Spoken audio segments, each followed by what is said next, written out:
We are all dying of the plastic pollution. We can see it happening today. We have been seeing it happening for almost 10 years. So we can see it in the big examples like this. So this is a dead whale that washed up on a shoreline just because his stomach was so full of plastic that he couldn't eat anymore. And this is just a big example. And it's only getting worse. So the plastic pollution is now everywhere. We have the big parts, but also the parts which are being fragmented into the smaller. So we find it also in the smaller fish, we find it in the birds, we find it in the turtles, we find it everywhere.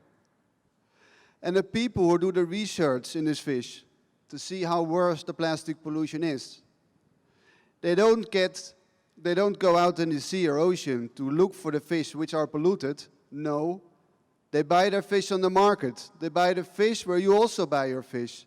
So your fish is polluted. That's also why the plastic pollution is now, or has already entered our food chain. And these are just the visible plastics. We also now have the microplastics. We have the nanoplastics. Already now, all of us, we have plastics in our body. Even the plastics that we can't see anymore.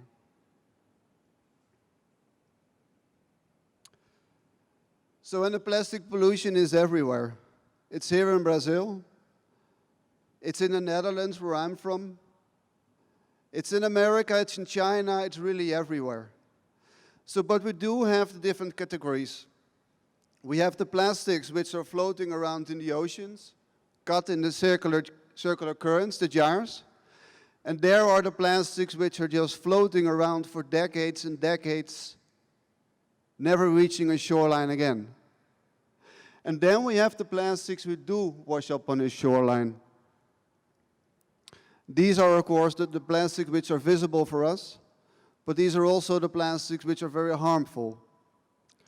And then, important for me, where are all these plastics coming from? Well, of course, they're coming from us. The plastics in our seas and oceans comes there via rivers. So we have a city like Rio, which is located on a bay or a river. And these rivers, they carry their plastics from the inland to the sea or the ocean. So if we stop it there, if we stop the plastics in the rivers and preventing from entering the seas and the oceans, we can still make a difference. So this is where I'm from. I'm from the Netherlands. I live in the city of Rotterdam. And Rotterdam has a very big potential in becoming the last final stop of the plastic pollution in two main European rivers. So we have one river coming from France, which is floating to Belgium, and finally ending up in the North Sea via Rotterdam. And we have the Rhine, starting in Switzerland, floating to Germany, also eventually coming through Rotterdam in the North Sea. So the port of Rotterdam really has the potential to be the final stop for all these plastics.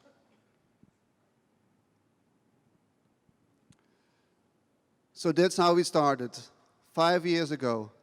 A project called Recycled Park, where we are retrieving the plastics from our local river, but we're also looking into the reuse of these plastics.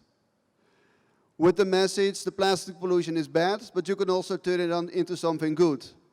The plastics, it's a valuable material, it's long-lasting, it's durable, and it's reusable. You can take it out of the water and you can recycle it into what you might need. And in Rotterdam, in this case, it's a floating park. So we're building new green areas, floating new green areas, to support the ecosystem. So we are already improving the environment by taking the plastics out, but we are improving the environment as well by putting the plastics back in, by the creation of new floating habitats for the fish, the microorganism, but also the birds.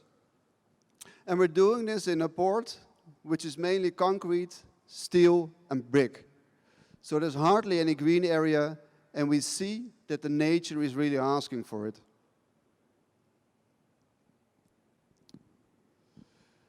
So we started 5 years ago with hardly any budget, but just a lot of energy and the desire and the wish to find a good approach. I started this project myself 5 years ago, and 3 years ago I founded the Recycled Island Foundation. And with the foundation we organize cleanups, we work on the education and the awareness. And this is an example where we clean up the port with the Rotterdam Port Authority. So these are actually the people who are responsible for the port. We're making them aware of their own port, that there is a plastic pollution, that we need an approach, and that also they themselves, they can help. But of course, cleanups is not enough. We also have to find a sustainable, durable, and effective way of retrieving the plastics. So we looked for ways to get the plastics out of the water in a way which is effective, costing no energy, and still being able to retrieve most of the plastics. So what we did is we developed our own passive litter traps.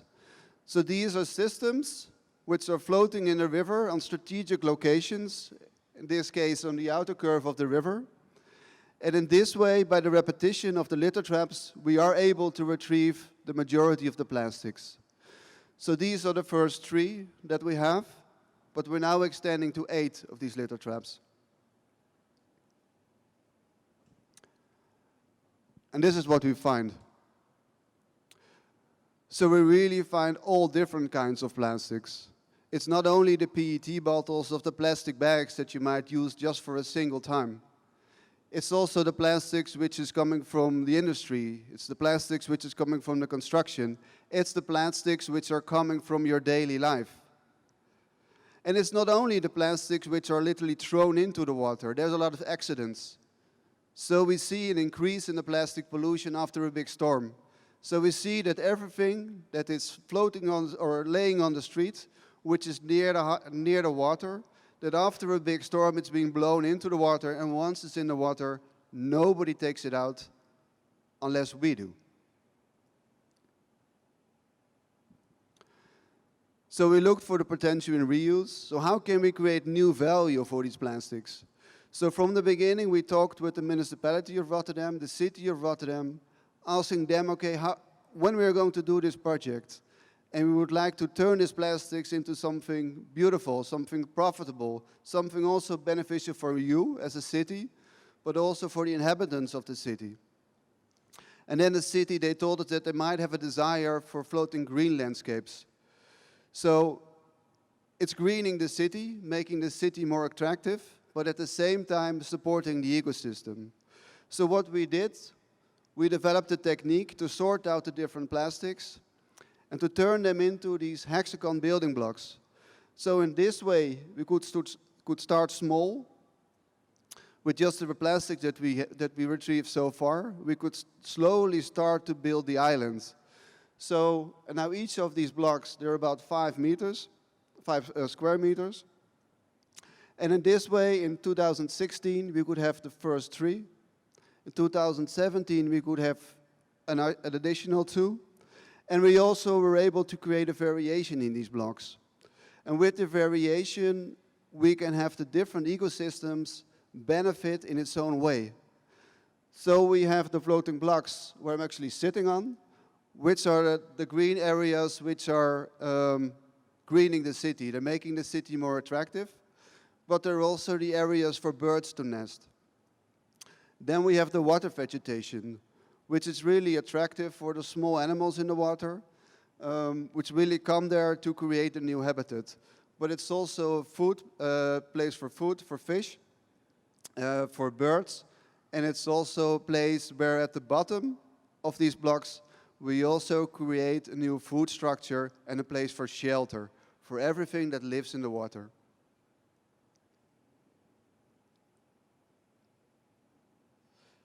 It's a short movie of what we have done in the last 5 years.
Thank you.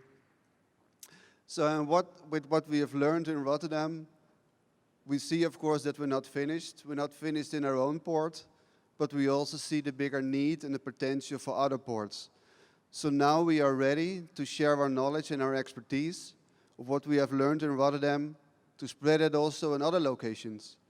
So we started already a project in Indonesia, in Ambon, where also there in the Ambon Bay, we installed 2 passive litter traps. And also there we are extending on that location, but also in other locations in Indonesia. We're setting up a project already in Vietnam with the same principle of retrieval and recycling. We also installed a litter trap in the canal of Brussels, but also we see the need in keep on innovating, keeping looking for new technologies. So of course we're very happy and pleased with what we have been able to do in Rotterdam, but we also see the need to transform, to evolve, and also to find a way in other techniques that can also be implemented elsewhere.